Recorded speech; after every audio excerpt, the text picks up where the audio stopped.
Bueno, buenos días. Gracias, Esteban, por la invitación. Muy contenta de estar acá con todos ustedes. Vamos a cambiar rotundamente de tema. Vamos a hablar del rol de la endoscopía en la enfermedad inflamatoria intestinal. Como ustedes saben, tanto en la colitis ulcerosa como en la enfermedad de Crohn, la endoscopía cumple un rol fundamental, ¿sí?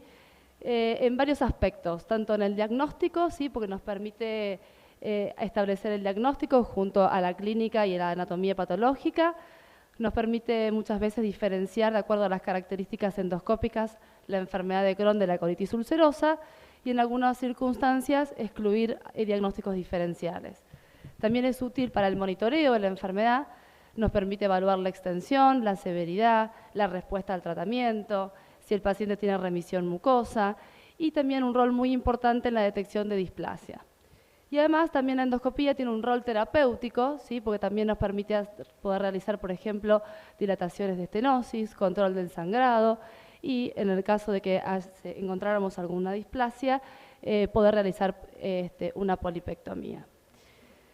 Con respecto al diagnóstico, es fundamental que cuando uno hace una endoscopía con la intención diagnóstica en estos pacientes, siempre sea con realización de una ileoscopía, o sea, que se ingrese al ilion, ¿sí? De los pacientes. ¿Sí? Esto es una recomendación de todas las guías, ¿sí? Cuando se sospecha una enfermedad inflamatoria, realizar una ileocolonoscopía, ¿sí? Es el procedimiento de elección. Es muy importante que el paciente esté bien preparado y para esto la preparación de elección es con polietilenglicol, tratando de evitar los fosfatos porque pueden generar lesiones que confundan con el diagnóstico. Y es muy importante que se tomen biopsias de todos los segmentos, aún los segmentos donde yo no encuentre lesión, ¿sí? La recomendación es realizar por lo menos en 6 segmentos: ilion y colon derecho, colon transverso, colon sigmoide, colon descendente y recto. Por lo menos 2 biopsias de cada segmento, ¿sí? Tanto de biopsia normal como de biopsia sana. ¿Qué es lo que vamos a encontrar en los pacientes con enfermedad inflamatoria? Con respecto a la colitis ulcerosa, no hay lesiones patognomónicas, pero sí bastante características. ¿Sí? En general, en la colitis ulcerosa las lesiones comienzan siempre en el recto y se extienden en sentido proximal en forma simétrica y contigua. El primer cambio endoscópico es el eritema y la congestión vascular de la mucosa y la granularidad fina, y de acuerdo a la severidad del brote, la mucosa se vuelve friable y sangra al menor contacto, y pueden aparecer, en los casos más severos, la presencia de úlceras y el sangrado ocurre espontáneamente. La coalescencia de pequeñas úlceras va a resultar en grandes ulceraciones lineales. Una excepción a esto pueden ser los pacientes tratados, con lo cual la primera endoscopía es fundamental, ¿sí? Tratar de realizarla previo al inicio del tratamiento, ¿sí? Para, si el paciente está tratado, por ejemplo, con enemas, puede tener el recto respetado.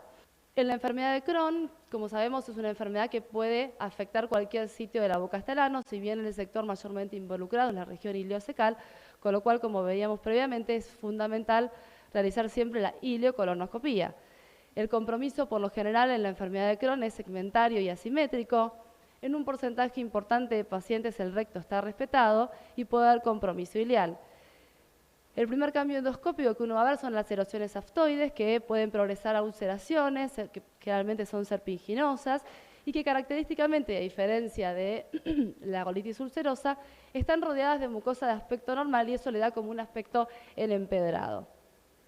Como resultado de la inflamación transmural, se pueden observar en algunos pacientes que tienen una enfermedad muy severa la presencia de trayectos fistulosos, aunque es raro de ver un trayecto fistuloso a través de una endoscopía.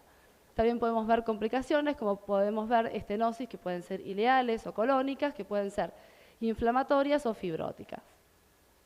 Entonces, como vimos hasta acá, nos permite el diagnóstico inicial con la toma de biopsias, con algunas características, y nos permite relativamente poder hacer algún diagnóstico diferencial, pero el rol de la endoscopía como método aislado para el diagnóstico diferencial es limitado.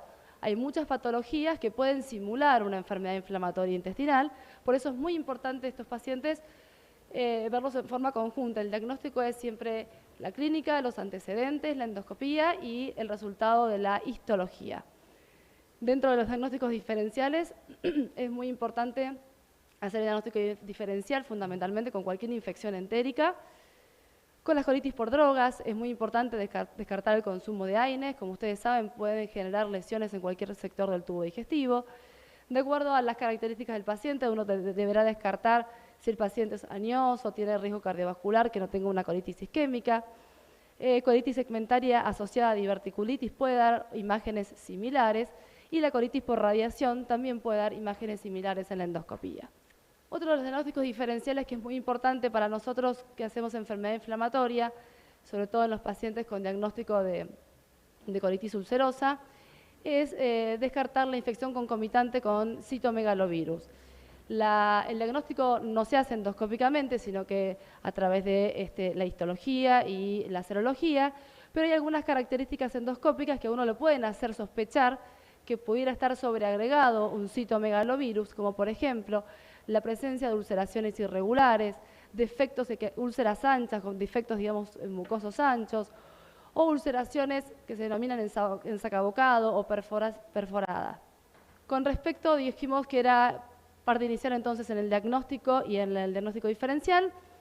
Lo siguiente, para lo cual nos es de utilidad la endoscopía, es evaluar la extensión y la severidad endoscópica, porque esto tiene implicancia en el pronóstico y en el tratamiento de los pacientes. La evaluación endoscópica de la colitis ulcerosa en cuanto a la extensión se hace a través de la clasificación de Montreal, donde las dividimos en rectitis, cuando solo afecta al recto, colitis izquierda, ¿sí?, cuando afecta hasta el ángulo esplénico, y colitis extensa cuando va más allá del ángulo esplénico. Esto influye en el pronóstico, influye en el tratamiento, y en algunos pacientes esto es estable, siempre tienen una rectitis, pero en un porcentaje importante de pacientes esto es dinámico y pueden debutar con una rectitis o con una colitis izquierda y progresar a una colitis extensa. El otro punto de importancia es evaluar la severidad endoscópica. Para eso nos valemos de scores endoscópicos. Los scores endoscópicos, como vimos en el trabajo que hicimos nosotros, hay poca adherencia en cuanto a los endoscopistas a describir los scores, pero es importante que si uno no conoce un score de severidad, ser por lo menos lo más descriptivo posible, ¿sí?, para de poder describir adecuadamente las lesiones como para poder interpretar la severidad. Los índices más utilizados, como ven acá, es el score de U6 o el score de Mayo, donde básicamente tienen en cuenta lo que vimos al inicio. Las lesiones más leves son pequeños cambios de la mucosa, como pérdida del patrón vascular o granularidad fina, hasta el otro extremo de severidad, donde aparecen las ulceraciones. Con respecto a la severidad endoscópica en la enfermedad de Crohn, los índices son un poco más complejos todavía. Hay varios, como les dije recién, no están validados. El más utilizado y el que más, quizás uno de los más fáciles de realizar, es el CCD, donde uno debe evaluar 5 segmentos del colon y también el ilion, y describir también adecuadamente la presencia de estas lesiones con diferente grado de severidad. Pero como les digo, hay aplicaciones que también están disponibles donde uno puede ir rellenando este tipo de lesiones, y si uno no está acostumbrado o familiarizado con los scores, describirlas de todas maneras adecuadamente y en qué segmento están. Y el otro punto muy importante, el cual cumple un rol fundamental en la endoscopía, es en la vigilancia del cáncer de colon. Sabemos que los pacientes con enfermedad inflamatoria intestinal, tanto con colitis ulcerosa como con enfermedad de Crohn de colon, tienen mayor riesgo de cáncer colorectal. Si bien esto se ha visto que hay un ligero descenso en las tasas de cáncer de colon en los pacientes con enfermedad inflamatoria, y esto probablemente sea secundario a la aplicación de las estrategias de vigilancia y al mejor manejo de la inflamación de estos pacientes, sigue siendo elevada. Y otro dato importante es que el cáncer colorectal de intervalo es alto en los pacientes con enfermedad inflamatoria, con lo cual debemos ser lo más meticulosos posible en realizar la vigilancia de los pacientes. ¿Qué es lo que recomiendan las guías en cuanto a cuándo debemos hacer vigilancia de estos pacientes? Se recomienda la colonoscopia de screening en los pacientes con enfermedad inflamatoria y riesgo de cáncer de colon. Esta es una recomendación de grado B. Y los pacientes con colitis extensa son los que más se beneficiarían con este screening. Hay diferentes guías de vigilancia de diferentes asociaciones. A modo de resumen, lo más importante es lo que más se relaciona con el riesgo de cáncer de colon es la extensión de la enfermedad y el tiempo de evolución.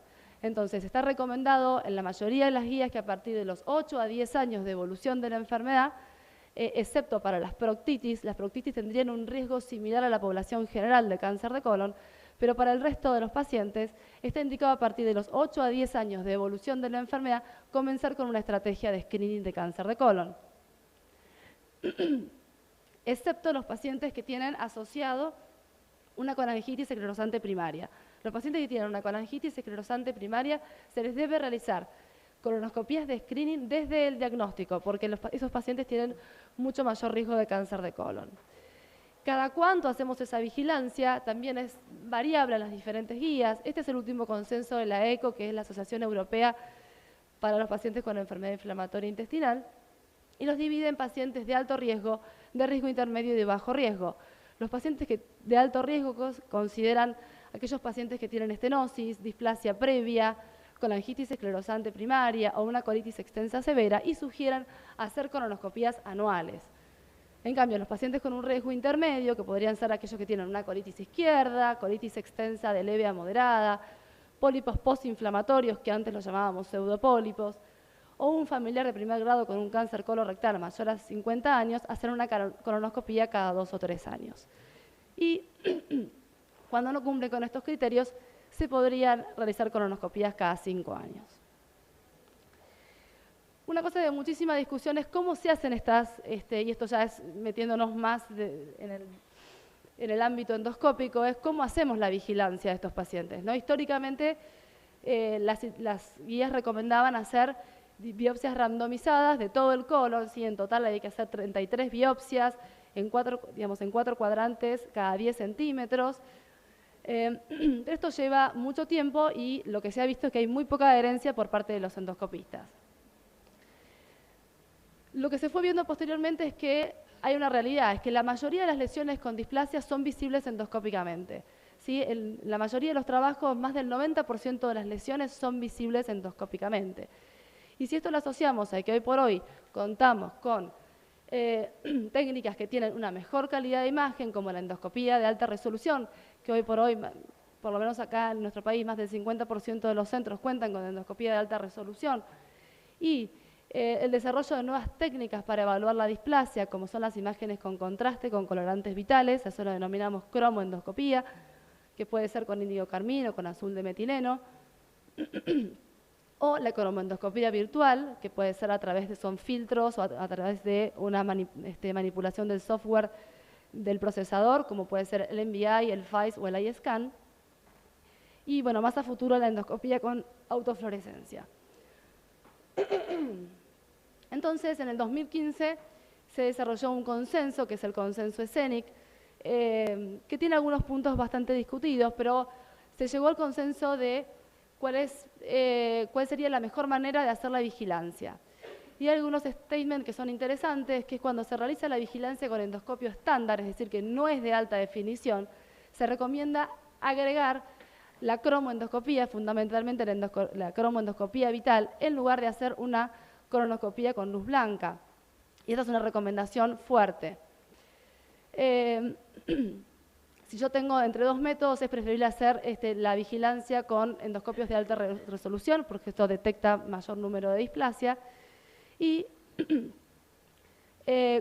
cuando hago vigilancia con endoscopios de alta resolución, se sugiere cromoendoscopía también, ¿sí? En lugar de hacerlo solamente con luz blanca. Sin embargo, esta recomendación es condicional, ¿sí? O sea, no hay un acuerdo tan fuerte como con la endoscopía con resolución estándar. Aparecieron algunos trabajos posteriores donde verdaderamente se ve que la endoscopía de alta definición, si uno le agrega la cromoendoscopía vital, mejora significativamente la detección de lesiones displásicas en los pacientes con colitis ulcerosas.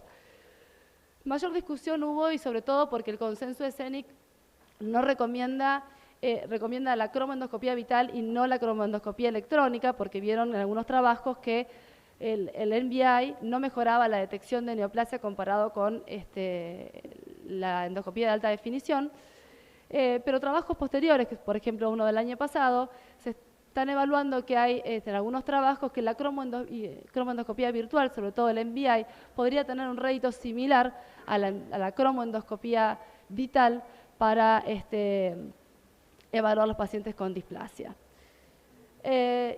Y por último, esto es una de las cosas más discutidas, es si a pesar de que hacemos endoscopía de alta definición y cromoendoscopía vital, tenemos que seguir haciendo igual biopsias randomizadas. ¿Qué es lo que dice el consenso de CENIC? Ellos no llegaron a un acuerdo si hay que seguir haciendo también endoscopías al azar en estos pacientes. Lo que se vio es que en un metaanálisis es que, como vemos acá, que el 90% de las lesiones son visibles endoscópicamente y lo que ellos en este statement recomiendan es que, como ven acá, si se hace una colonoscopía con luz blanca y alta definición, sí hacer biopsias randomizadas un 45% y no hacerlas un 30%, y si uno hace videocolonoscopía más cromoendoscopía, sí hacer biopsias al azar o no hacerlas un 60%, o sea que no se pudieron poner de acuerdo. Sin embargo, hay trabajos posteriores al consenso donde evaluaron en este trabajo, y es un trabajo prospectivo, sí, francés, donde evaluaron 1000 colonoscopías en 1000 pacientes, y lo que vieron es que el rédito diagnóstico de las biopsias al azar es muy bajo. El 90% de las lesiones son visibles endoscópicamente y menos del 1% de las biopsias, digamos, si uno hace biopsias al azar, perdón, si uno no hace biopsias al azar, perdería menos del 1% de los pacientes, uno encontraría una displasia. Lo que sí es interesante que encontraron en este trabajo es que encontraron que la historia personal de neoplasia, la colangitis esclerosante y la presencia de un colon tubular fueron factores de riesgo independiente para detectar neoplasias en las biopsias randomizadas. Con lo cual, a modo de resumen, quizás uno estaría seguro si uno es un endoscopista entrenado, tiene endoscopios de alta resolución y realiza cromoendoscopía, en hacer biopsias target o biopsias dirigidas donde encuentro lesión. Si no cuento con esta estrategia o el paciente, a pesar de tener esto, tiene algunas de estas características, quizás sería indicado además tomarles biopsias al azar. Y por último, para ir terminando también, en cuanto a la evaluación endoscópica de las displasias, antiguamente se las describía con el término DALM. Este término se dejó de utilizar, ¿sí? Hoy por hoy, cualquier lesión endoscópica sobrelevada o plana, pero visible endoscópicamente, yo le debería clasificar y describir de acuerdo a la clasificación de París, ¿sí? Y dejar la definición de biopsia invisible solamente en las que se detectan en biopsias al azar. Y en cuanto al manejo de la displasia, también esto ha ido cambiando y evolucionado también a lo largo de estos últimos años, donde todas las lesiones que son resecables endoscópicamente, ya sean que están en un área inflamada o no están en un área inflamada, se deben resecar y realizar vigilancia. Si la displasia es invisible, bueno, en este caso habrá que reevaluar al paciente y sobre todo en centros multidisciplinarios con endoscopistas entrenados en cromoendoscopía y con endoscopios de alta definición para poder evaluar si el paciente es candidato a una colectomía. Así que como conclusiones, es muy importante, como les dije al inicio, que el paciente, la colonoscopía de inicio, que el paciente esté bien preparado, de tomar adecuadamente todas las biopsias en todos los segmentos involucrados, aún en los segmentos en los que la mucosa parece normal. Es importante, con respecto a la vigilancia, intentar realizar la vigilancia de la displasia cuando el paciente está en remisión endoscópica, pero si el paciente yo no logro que esté en remisión, de todas maneras debiera ser igual la endoscopía de screening. Siempre hacer biopsia de todos los segmentos del colon, ¿sí? Porque puede haber actividad inflamatoria en los lugares que impresionan macroscópicamente normales. Y que la mayoría de la displasia es visible y que hoy contamos con herramientas que además nos permiten una mayor detección de la displasia, ¿sí? Entonces, nos podemos valer de la cromoendoscopía, tanto vital como electrónica, para mejorar el rédito de la detección de la displasia. Creo que una de las cosas más importantes es que a estos pacientes uno les debe dedicar tiempo. Entonces son endoscopías que uno debe conocer el paciente, cuál es el riesgo que tiene de displasia y hacerlas a conciencia con el mayor tiempo posible para poder detectar, porque ya ve, como vimos, la mayoría son visibles endoscópicamente. Y si encuentra una lesión visible, resecarla endoscópicamente. Muchas gracias.